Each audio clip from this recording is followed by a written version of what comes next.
Hi hello ನಮಸ್ಕಾರ, welcome back to ಮ್ಯಾಂಡ್ರಿ cookies YouTube channel.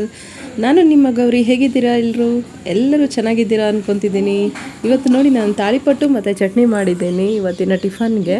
ಯಾವ ಥರ ಮಾಡೋದು ಅಂತ ಹೇಳಿದರೆ, ಇದಕ್ಕೆ ನಾನು ಅಕ್ಕಿ ಹಿಟ್ಟಷ್ಟೇ ಹಾಕ್ಕೊಂಡಿರೋದು, ಬೇರೆ ಯಾವುದೇ ರೀತಿ ಹಿಟ್ಟನ್ನು ಮಿಕ್ಸ್ ಮಾಡ್ಕೊಂಡಿಲ್ಲ. ವಿಡಿಯೋ ನೋಡೋದಕ್ಕಿಂತ ಮುಂಚೆ ಎಲ್ಲರೂ ಶೇರ್ ಮಾಡಿ, ಲೈಕ್ ಮಾಡಿ, ಸಬ್ಸ್ಕ್ರೈಬ್ ಮಾಡಿ. ಯಾರ್ಯಾರು ನನ್ನ ಚಾನಲ್ಗೆ ಸಬ್ಸ್ಕ್ರೈಬ್ ಆಗಿಲ್ವೋ ಅವರೆಲ್ಲರೂ ಕೂಡ ದಯವಿಟ್ಟು ಸಬ್ಸ್ಕ್ರೈಬ್ ಆಗಿ. ಈಗ ನೋಡಿ, ಇದು ಅಕ್ಕಿ ಹಿಟ್ಟಿಗೆ ಸ್ವಲ್ಪ ನಾನು ಉಪ್ಪನ್ನು ಸೇರಿಸ್ಕೊತೀನಿ. ಜಾಸ್ತಿ ಅಲ್ಲ, ಸ್ವಲ್ಪ ಉಪ್ಪನ್ನ ಸೇರಿಸ್ಕೊತೀನಿ. ಎಷ್ಟು ಬೇಕಷ್ಟು, ಸ್ವಲ್ಪ ಇದು ಎಷ್ಟು ಬೇಕಾಗುತ್ತೆ ಅಷ್ಟು ನಾನು ತಿಂಡಿಗೆ ಮಾಡ್ಕೊತಾ ಇದ್ದೀನಿ. ಈಗ ನಾನು ಸಣ್ಣಕ್ಕೆ ಈರುಳ್ಳಿನ ಚಾಪ್ ಮಾಡ್ಕೊಂಡಿದ್ದೀನಿ. ಈಗ ನೋಡಿ, 1-2-3 ಈರುಳ್ಳಿನ ಸಣ್ಣಕ್ಕೆ ಹೆಚ್ಕೊಂಡಿದ್ದೀನಿ. ಅದನ್ನು ಕೂಡ ಇದರೊಳಗೆ ಹಾಕ್ಕೊತಾ ಇದ್ದೀನಿ ಈಗ. ಮತ್ತು ಇದು ಸಬ್ಬಸಿಗೆ ಸೊಪ್ಪು ಮತ್ತು ಮೆಂತ್ಯ ಸೊಪ್ಪನ್ನ ಸಣ್ಣಕ್ಕೆ ತೊಳೆದು ಕಟ್ ಮಾಡ್ಕೊಂಡಿದ್ದೀನಿ.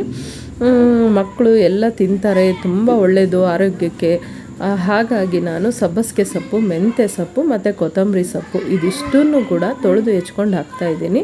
ನಾನಿವತ್ತು ಖಾರ ಪುಡಿ ಹಾಕಿದ್ದೀನಿ ಸ್ವಲ್ಪ, ಇಲ್ಲಾಂದರೆ ಹಸಿಮೆಣ್ಸಿಕಾಯಿ ಹಾಕಿ ಮಾಡೋದು. ನನಗೆ ಹಸಿಮೆಣ್ಸಿಕಾಯಿ ತುಂಬ ಇಷ್ಟ. ಹಸಿಮೆಣ್ಸಿಕಾಯಿಂದ ಮಾಡಿರೋ ತಾಳಿಪಟ್ಟು. ಇವತ್ತು ನಾನು ಮಾಡ್ತಾ ಇರೋದು ಸ್ವಲ್ಪ ಖಾರ ಪುಡಿನ ಹಾಕಿಬಿಟ್ಟು ಮಾಡ್ತಾಯಿದ್ದೀನಿ. ಇದನ್ನೆಲ್ಲ ಒಂದು ಸತಿ ಹಾಗೆ ನಾವು ಮಿಕ್ಸ್ ಮಾಡ್ಕೊಳ್ಳೋಣ, ಆಮೇಲೆ ನೀರನ್ನ ಹಾಕ್ಕೊಂಡ್ರೆ ಆಯಿತೆ. ಈಗ ಹಿಟ್ಟಿನಲ್ಲಿ ಇದೆಲ್ಲ ಮಿಕ್ಸ್ ಆಗಲಿ ಅಂತ ಹೇಳ್ಬಿಟ್ಟು ಎಲ್ಲವನ್ನು ಹಾಕ್ಕೊಂಡು ಚೆನ್ನಾಗಿ ಮಿಕ್ಸ್ ಮಾಡ್ಕೊತಾ ಇದ್ದೀನಿ. ಸ್ವಲ್ಪ ಬಿಸಿನೀರನ್ನ ನಾನು ಕಾಯೋದಕ್ಕೆ ಇಟ್ಟಿದ್ದೆ, ಬಿಸಿನೀರು ಹಾಕಿ ಕಲಿಸ್ಕೊಳ್ಳೋಣ ಅಂತ ಹೇಳ್ಬಿಟ್ಟು. ಈಗ ನೋಡಿ, ಆಲ್ಮೋಸ್ಟ್ ಮಿಕ್ಸ್ ಆಗಿದೆ. ಎಲ್ಲವನ್ನು ನಾನು ಮಿಕ್ಸ್ ಮಾಡಿಟ್ಟಿದ್ದೀನಿ. ಈಗ ನಂತರ ನಾವು ಮಧ್ಯದಲ್ಲಿ ಸ್ವಲ್ಪ ಬಿಸಿನೀರನ್ನ ಹಾಕ್ಕೊಳ್ಳೋಣ, ಎಲ್ಲ ಹತ್ರ ಆಗೋ ಥರ ಕಲಿಸ್ಕೊಳ್ಳೋದಕ್ಕೆ. ಎಷ್ಟು ಬೇಕಷ್ಟು, ತುಂಬ ಜಾಸ್ತಿನೂ ಅಲ್ಲ, ಸ್ವಲ್ಪ. ಈಗ ನಾನು ಸ್ವಲ್ಪ ಕಾಯಿ ತುರಿನ ಹಾಕ್ಕೊಂಡಿದ್ದೀನಿ. ಚೆನ್ನಾಗಿರುತ್ತೆ. ನಿಮಗೆ ಬೇಡ ಅಂದರೆ ಹಾಕಲಿಲ್ಲ ಅಂದರೂ ನಡೆಯುತ್ತೆ, ಆದರೆ ಕಾಯಿ ತುರಿ ಹಾಕಿದರೆ ಅದು ಕೂಡ ರುಚಿಯಾಗಿರುತ್ತೆ. ಮತ್ತು ನೀವು ಕ್ಯಾರೆಟ್ ತುರಿದಿದ್ದು ಹಾಕ್ಕೋಬೋದು, ಕ್ಯಾಬೇಜ್ನ ಕೂಡ ತುರಿದು ಹಾಕ್ಕೋಬೋದು. ಎಲ್ಲ ತರಕಾರಿ ಹಾಕೋದ್ರಿಂದ ರೊಟ್ಟಿ ಕೂಡ ಚೆನ್ನಾಗಿರುತ್ತೆ ಮತ್ತು ಮಕ್ಕಳಿಗೂ ಕೂಡ ಹೆಲ್ತಿ. ಹಾಗಾಗಿಬಿಟ್ಟು ಚೆನ್ನಾಗಿರುತ್ತೆ ತಿನ್ನೋದಕ್ಕೆ. ಎಲ್ಲ ಸುಮ್ಮನೆ ತಿಂತಾರೆ, ಎಲ್ಲ ಅದರೊಳಗೆ ಇರುತ್ತೆ, ತರಕಾರಿ ಎಲ್ಲ, ಸೊಪ್ಪು ತರಕಾರಿ ಎಲ್ಲ ಮಿಕ್ಸ್ ಆಗಿರುತ್ತೆ. ಈಗ ನಾನು ನೋಡಿ ಬಿಸಿನೀರು ಹಾಕಿ ಕಲಿಸ್ಕೊಂಡು ಇಟ್ಕೊಂಡಿದ್ದೀನಿ. ತುಂಬ ಗಟ್ಟಿನೂ ಅಲ್ಲ, ತುಂಬ ಮೆತ್ತಗೂ ಅಲ್ಲ, ಆ ಥರ ಮೀಡಿಯಮ್ ಆಗಿ ಕಲಿಸ್ಕೊಂಡಿದ್ದೀನಿ. ಈಗ ನಾನು ಒಂದು ಕವರ್ನ ತೊಗೊಂಡಿದ್ದೀನಿ, ಪ್ಲಾಸ್ಟಿಕ್ ಕವರು. ಅದಕ್ಕೆ ಸ್ವಲ್ಪ ಎಣ್ಣೆ ಹಚ್ಕೊಂಡಿದ್ದೀನಿ, ಅಂಟ್ಕೋಬಾರ್ದು ಅಂತ ಹೇಳ್ಬಿಟ್ಟು. ಬಾಳೆ ಎಲೆ ಇದ್ದರೆ ತುಂಬ ಚೆನ್ನಾಗಿ ಬರುತ್ತೆ. ಬಾಳೆ ಎಲೆಯಲ್ಲಿ ಏನು ಬೇಡ, ನಾವು ನೀರನ್ನ ಹಚ್ಚಿ ಮಾಡ್ಬೋದು. ಇದು ನಾನು ಪ್ಲಾಸ್ಟಿಕ್ ಕವರ್ ತೊಗೊಂಡಿರೋದ್ರಿಂದ ಸ್ವಲ್ಪ ಎಣ್ಣೆ ಹಚ್ಚಿದ್ದೀನಿ. ಇದನ್ನು ಕೂಡ ನೀರಲ್ಲಿ ಮಾಡ್ಕೋಬೋದು, ಆದರೆ ಬಾಳೆ ಎಲೆ ಆದರೆ ತುಂಬ ಈಸಿ ಮಾಡೋದಕ್ಕೆ. ಈಗ ನಾನು ಕವರ್ನಲ್ಲಿ ಎಣ್ಣೆ ಹಚ್ಚಿ ತಾಳಿಪಟ್ಟನ್ನ ತಟ್ಕೊಂಡು, ಇದು ತೆಳ್ಳಗೇ ಬರುತ್ತೆ, ಇದು ಈ ಥರ ಹಾಕ್ಕೊಂಡು ತವಕ್ಕೆ ಹಾಕ್ಕೊತೀನಿ. ತವ ಬಿಸಿಯಾಗಿದೆ, ಕಾದಿದೆ, ತವ ಇಟ್ಟಿದ್ದೆ, ಅದಕ್ಕೊಂಚೂರು ಎಣ್ಣೆ ಹಾಕ್ಕೊಂಡಿದ್ದೆ. ಹಿಂಗೆ ತವ ಬಿಸಿಯಾಗಿ ನಾನು ತಾಳಿಪಟ್ಟನ್ನ ಅದಕ್ಕೆ ಹಾಕ್ಕೊಂಡಿದ್ದೀನಿ, ಒಂದು ರೊಟ್ಟಿನ. ನೋಡಿ ಈಗ ಯಾವ ಥರ ಬಂದಿದೆ ಅಂತ ಹೇಳ್ಬಿಟ್ಟು. ತುಂಬ ಚೆನ್ನಾಗಿರುತ್ತೆ, ನೀವು ಒಂದು ಸತಿ ಟ್ರೈ ಮಾಡಿ ನೋಡಿ. ಈಗ ಇದು ಒಂದು ಸ್ವಲ್ಪ ಬೆಂದಿದೆ, ತಿರುಗಿಸೋಣ. ಹಾಕ್ಕೊಂಡ್ರೆ ಸ್ವಲ್ಪ ಎಣ್ಣೆನ ಹಾಕ್ಕೊಂಡಿದ್ದೀನಿ, ಡ್ರೈ ಆಗಿರುತ್ತೆ ಅಂತ ಹೇಳ್ಬಿಟ್ಟು ಎಣ್ಣೆ ಹಾಕ್ಕೊಂಡಿರೋದು. ನೀವು ಎಣ್ಣೆ ಇಲ್ಲದೇನೂ ಕೂಡ ಮಾಡ್ಕೋಬೋದು, ಟೇಸ್ಟಿಯಾಗಿರುತ್ತೆ. ಎಣ್ಣೆ ಇದ್ದರೂ ಚೆನ್ನಾಗಿರುತ್ತೆ, ಎಣ್ಣೆ ಇಲ್ಲ ಅಂದರೂ ಕೂಡ ತುಂಬ ಚೆನ್ನಾಗಿರುತ್ತೆ. ಈಗ ನಾವು ತಿರುಗಿಸ್ಕೊಳ್ಳೋಣ. ಎರಡು ಸೈಡು ಚೆನ್ನಾಗಿ ಬೇಯಿಸ್ಕೊಂಡು ನಂತರ ನಾವು ಚಟ್ನಿಯೊಂದಿಗೆ ತಿನ್ಬೋದು. ತುಂಬ ಚೆನ್ನಾಗಿರುತ್ತೆ. ಉಪ್ಪು ಖಾರ ಎಲ್ಲ ಹಿಡ್ದಿರುತ್ತೆ. ಮಕ್ಕಳು ದೊಡ್ಡವರು ಎಲ್ಲರೂ ತುಂಬ ಇಷ್ಟಪಟ್ಟು ತಿಂತಾರೆ. ತಾಳಿಪಟ್ಟನ್ನ ನಾವು ಯಾವ ಥರ ಬೇಕಾದರೂ ಮಾಡ್ಬೋದು, ಎಲ್ಲ ಥರ ಹಿಟ್ಟನ್ನ ಮಿಕ್ಸ್ ಮಾಡಿನೂ ಮಾಡ್ಬೋದು. ನಾನೀಗ ಅಕ್ಕಿ ಹಿಟ್ಟು ಅಷ್ಟೇ ಹಾಕ್ಕೊಂಡು ಮಾಡ್ಕೊಂಡಿದ್ದೀನಿ. ಜೋಳದ ಹಿಟ್ಟು, ಗೋಧಿ ಹಿಟ್ಟು ಎಲ್ಲವನ್ನು ಹಾಕ್ಕೋಬೋದು, ಆದರೆ ನಾನು ಅಕ್ಕಿ ಹಿಟ್ಟಿನಲ್ಲಿ ಮಾಡ್ತಾ ಇರೋದು. ಈಗ ನೋಡಿ, ತಾಳಿಪಟ್ಟು ರೆಡಿ ಆಗಿದೆ. ಒಂದು ಪ್ಲೇಟ್ನಲ್ಲಿ ಹಾಕ್ಕೊಂಡಿದ್ದೀನಿ. ಇದಕ್ಕೆ ಕಾಯಿ ಚಟ್ನಿ, ಇದು ಒಣಮೆಣ್ಸಿಕಾಯಿ ಹಾಕ್ಕೊಂಡಿರೋ ಕಾಯಿ ಚಟ್ನಿ. ಇಲ್ಲ ಬೆರೂ ನೀವು ಕಡಲೆ ಏನು ಹಾಕದೆ ಕಾಯಿ ಚಟ್ನಿನ ಮಾಡಿಕೊಂಡ್ರೂ ಕೂಡ ತುಂಬ ಚೆನ್ನಾಗಿರುತ್ತೆ. ಇದು ಸ್ವಲ್ಪ ನಾನು ಕಡಲೆ ಹಾಕ್ಕೊಂಡು ಒಣಮೆಣ್ಸಿಕಾಯಿ ಹಾಕ್ಕೊಂಡು ರುಬ್ಕೊಂಡಿದ್ದೆ ತಾಳಿಪಟ್ಟು. ಈಗ ನಾವು ತಿಂಡಿದು ಮುಗೀತು. ಮಧ್ಯಾಹ್ನ ಏನಪ್ಪ ಮಾಡೋದು ಅನ್ನೋಷ್ಟರೊಳಗೆ ನಾನು ಯೋಚನೆ ಮಾಡಿದೆ, ಇವತ್ತು ಏನಾದರೂ ಒಂದು ರೈಸ್ ಐಟಮ್ಸ್ನ ಮಾಡೋಣ ಅಂತ. ಅದಕ್ಕೂ ಮುಂಚೆ ನಾನು ಏನು ಮಾಡಿದೆ, ಪಲ್ಯಕ್ಕೆ ರೆಡಿ ಮಾಡ್ಕೊಳ್ಳೋಣ ಅಂತ ಹೇಳ್ಬಿಟ್ಟು ಸ್ವಲ್ಪ ಸಣ್ಣ ಈರುಳ್ಳಿ ಮತ್ತು ಬೆಳ್ಳುಳ್ಳಿನ ಜಜ್ಕೊಂಡು ಇಟ್ಕೊಂಡಿದ್ದೆ. ಆಮೇಲೆ ಒಂದು ಈರುಳ್ಳಿನ ಸಣ್ಣಕ್ಕೆ ಕಟ್ ಮಾಡ್ಕೊಂಡಿದ್ದೀನಿ. ಈಗ ಬೆಳ್ಳುಳ್ಳಿ ಮತ್ತು ಈರುಳ್ಳಿನ ಎರಡನ್ನೂ ಹಾಕ್ಕೊಂಡು ಚೆನ್ನಾಗಿ ರೋಸ್ಟ್ ಮಾಡಿಕೊಂಡೆ. ಒಂದು ಬಾಣಲೆಯಲ್ಲಿ ಎಣ್ಣೆ ಹಾಕ್ಕೊಂಡು ಸಣ್ಣ ಸಾಂಬಾರು ಈರುಳ್ಳಿ ಮತ್ತು ಒಂದು 4 ಬೆಳ್ಳುಳ್ಳಿನ ಜಜ್ಕೊಂಡಿದ್ದೆ. ಅದಿಷ್ಟನ್ನು ಹಾಕಿ ಸ್ವಲ್ಪ ಕೆಂಪಗಾಗಬೇಕಾದ್ರೆ ಒಂದು ಈರುಳ್ಳಿನ ಸಣ್ಣಕ್ಕೆ ಹೆಚ್ಚಿರೋದನ್ನು ಅದನ್ನು ಕೂಡ ಹಾಕ್ಕೊಂಡು ಈಗ ಅದನ್ನು ಕೂಡ ಫ್ರೈ ಮಾಡ್ಕೊಳ್ಳೋಣ. ಚೆನ್ನಾಗಿ ಕೆಂಪಗಾಗೋವರೆಗೂ ಸ್ವಲ್ಪ ಫ್ರೈ ಮಾಡ್ಕೊಂಡು ಈಗ ಉಪ್ಪು ನಮಗೆ ಎಷ್ಟು ಬೇಕೋ ಅಷ್ಟು ರುಚಿಗೆ ತಕ್ಕಷ್ಟು ಉಪ್ಪನ್ನ ಹಾಕ್ಕೊಳ್ಳೋದು. 1-2-3 ಒಣ ಮೆಣಸಿನ್ಕಾಯಿನ ಹಾಕ್ಕೊತಾ ಇದ್ದೀನಿ. ಒಣ ಮೆಣಸಿನ್ಕಾಯಿ ಚೆನ್ನಾಗಿರುತ್ತೆ, ಹಸಿಮೆಣ್ಸಿನ್ಕಾಯಿನೂ ಹಾಕ್ಕೋಬೋದು, ಖಾರ ಪುಡಿ ಕೂಡ ಹಾಕ್ಕೋಬೋದು. ಆದರೆ ಒಣ ಮೆಣಸಿನ್ಕಾಯಿ ತುಂಬ ಒಳ್ಳೆಯದು.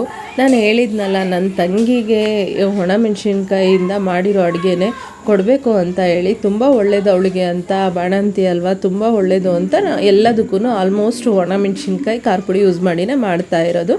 ಈಗ ರುಚಿಗೆ ತಕ್ಕಷ್ಟು ಉಪ್ಪನ್ನ ಹಾಕ್ಕೊಂಡು ಕಲಿಸ್ಕೊಂಡು ಈಗ ಹೆಚ್ಕೊಂಡಿರ್ತಕ್ಕಂಥ ಸೊಪ್ಪನ್ನ ಎಲ್ಲ ಅದಕ್ಕೆ ಹಾಕ್ಕೊಂಬಿಡೋಣ. ನಾನೀಗ ಮೆಂತ್ಯ ಸೊಪ್ಪನ್ನ ಹೆಚ್ಕೊಂಡಿದ್ದೆ, ಅದ್ರ ಜೊತೆಗೆ ಸ್ವಲ್ಪ ಒಂದು ಕಟ್ಟು ಸಬ್ಬಸಿಗೆ ಸೊಪ್ಪು ಕೂಡ ಇತ್ತು. ಮೆಂತ್ಯ ಮತ್ತು ಸಬ್ಬಸಿಗೆ ಎರಡೂ ಸೊಪ್ಪನ್ನು ಕೂಡ ಮಿಕ್ಸ್ ಮಾಡಿ ಹೆಚ್ಕೊಂಡು ಇಟ್ಕೊಂಡಿದ್ದೆ ತೊಳೆದು.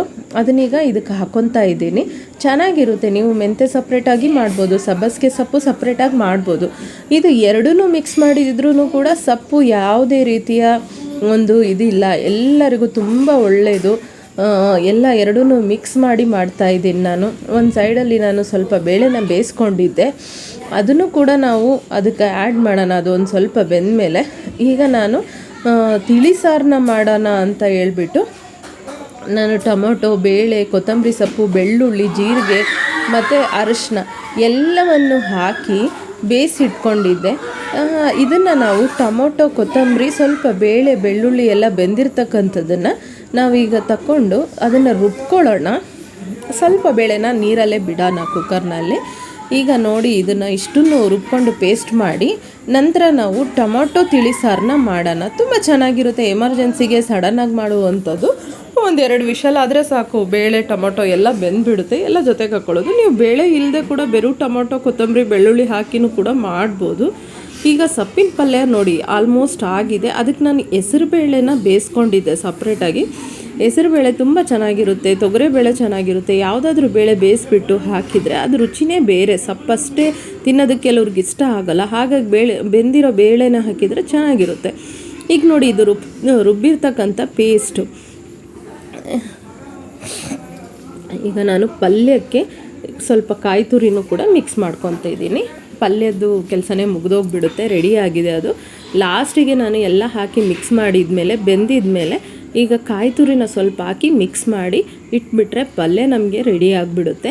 ನೋಡಿ, ಇದನ್ನು 1-2 ಸತಿ ಕೈ ಆಡಿಸ್ಬಿಟ್ಟು ಮಿಕ್ಸ್ ಮಾಡೋಣ. ನೀವು ಮನೆಯಲ್ಲಿ ಟ್ರೈ ಮಾಡಿ, ಚೆನ್ನಾಗಿರುತ್ತೆ. ಸೊಪ್ಪಿನ ಪಲ್ಯ ಎಲ್ಲರೂ ಮಾಡ್ತಾರೆ, ಒಬ್ಬೊಬ್ಬರು ಒಂದೊಂದು ಥರ ಮಾಡ್ತಾರೆ. ಬಟ್ ಈಸಿ, ಇದು ಏನು ಕಷ್ಟ ಇಲ್ಲ, ಎಲ್ಲರೂ ಮಾಡುವಂಥದ್ದೇ, ತುಂಬ ಈಸಿ. ಬಟ್ ಡೈಲಿ ಸೊಪ್ಪು ತಿನ್ನೋದ್ರಿಂದ ಆರೋಗ್ಯಕ್ಕೆ ಒಳ್ಳೆಯದು. ಈಗ ನೋಡಿ, ಒಂದು ಪಾತ್ರೆ ಇಟ್ಟು ಅದಕ್ಕೆ 1-2 ಸ್ಪೂನ್ ಎಣ್ಣೆ ಹಾಕಿ ಸ್ವಲ್ಪ ಸಾಸಿವೆನ ಮತ್ತು ಸ್ವಲ್ಪ ಜೀರಿಗೆನ ಹಾಕಿಬಿಟ್ಟು ಅದನ್ನು ನಾವು ಒಗ್ಗರಣೆ ಮಾಡ್ಕೊಳ್ಳೋಣ. ಅದಕ್ಕೆ 1-2 ಒಣ ಮೆಣಸಿನ್ಕಾಯಿನೂ ಕೂಡ ಹಾಕ್ಕೊಂಡು ನಂತರ ಸ್ವಲ್ಪ ಕರಿಬೇವನ್ನೂ ಹಾಕ್ಕೋಬೇಕು. ಈಗ ನಾನು ಜಜ್ಜಿರ್ತಕ್ಕಂಥ ಬೆಳ್ಳುಳ್ಳಿನ ಹಾಕ್ಕೊತಿದ್ದೀನಿ. ಬೆಳ್ಳುಳ್ಳಿ ನಾವು ಎಷ್ಟು ಯೂಸ್ ಮಾಡ್ತೀವೋ ಅಷ್ಟು ಒಳ್ಳೆಯದು, ಗ್ಯಾಸ್ಟ್ರಿಕ್ ಇರೋದಿಲ್ಲ. ಆರೋಗ್ಯಕ್ಕೆ ಬೆಳ್ಳುಳ್ಳಿಯಿಂದ ತುಂಬಾ ಯೂಸ್ಫುಲ್ ಇದೆ. ಬೆರೂ ಬೆಳ್ಳುಳ್ಳಿ ರಸನ ತಿನ್ನೋದ್ರಿಂದ, ಕುಡಿಯೋದ್ರಿಂದ ಕೆಮ್ಮು ಕೂಡ ಕಡಿಮೆ ಆಗುತ್ತೆ. ನೋಡಿ, ಈಗ ನಾನು ರುಬ್ಬೋದ್ರಲ್ಲಿನೂ ಬೆಳ್ಳುಳ್ಳಿ ಹಾಕ್ಕೊಂಡಿದ್ದೆ, ಒಗ್ಗರಣೆಗೂ ಬೆಳ್ಳುಳ್ಳಿನ ಜಜ್ಜಿ ಹಾಕ್ಕೊಂಡಿದ್ದೀನಿ. ಮತ್ತು ಆ ಸ್ಮೆಲ್ಲು ತುಂಬ ಚೆನ್ನಾಗಿರುತ್ತೆ ಸಾರಿಗೆಲ್ಲ. ಈಗ ಒಂದು ಚಿಟಿಕೆ ಸ್ವಲ್ಪ ನಾನು ಅರಶಿನ ಹಾಕ್ಕೊಂಡೆ. ನಂತರ ಸ್ವಲ್ಪ ಖಾರದ ಪುಡಿ, ಧನಿಯಾ ಪೌಡ್ರ್ ಮಿಕ್ಸ್ ಮಾಡಿ ಇಟ್ಟಿರ್ತಕ್ಕಂಥ ಖಾರದ ಪುಡಿನ ಹಾಕ್ಕೊಂಡೆ. ಇದು ಇಂಗು, ಸ್ವಲ್ಪ ಇಂಗನ್ನು ಕೂಡ ಹಾಕ್ಕೊತಿದ್ದೀನಿ. ಆ ಇಂಗಿನ ಸ್ಮೆಲ್ಲಿಗೆ ಸಾರು ಚೆನ್ನಾಗಿರುತ್ತೆ, ಟೇಸ್ಟಿ. ಮತ್ತು ಹಿಂಗು ಕೂಡ ಒಳ್ಳೆಯದೇನೆ ಆರೋಗ್ಯಕ್ಕೆ. ಈಗ ನೋಡಿ, ರುಬ್ಬಿರ್ತಕ್ಕಂಥ ಪೇಸ್ಟ್ನ ಅದಕ್ಕೆ ಆ್ಯಡ್ ಮಾಡಿಕೊಂಡೆ. ನಂತರ ಸ್ವಲ್ಪ ನೀರನ್ನ ಮಿಕ್ಸ್ ಮಾಡಿ ಕುದಿಯೋದಕ್ಕೆ ಬಿಟ್ಬಿಡೋಣ. ಆ ಬೆಂದಿದ್ದು ಸ್ವಲ್ಪ ಬೇಳೆ ಇತ್ತಲ್ಲ, ಅದನ್ನು ಕೂಡ ಹಾಕ್ಕೊಂಡಿದ್ದೀನಿ.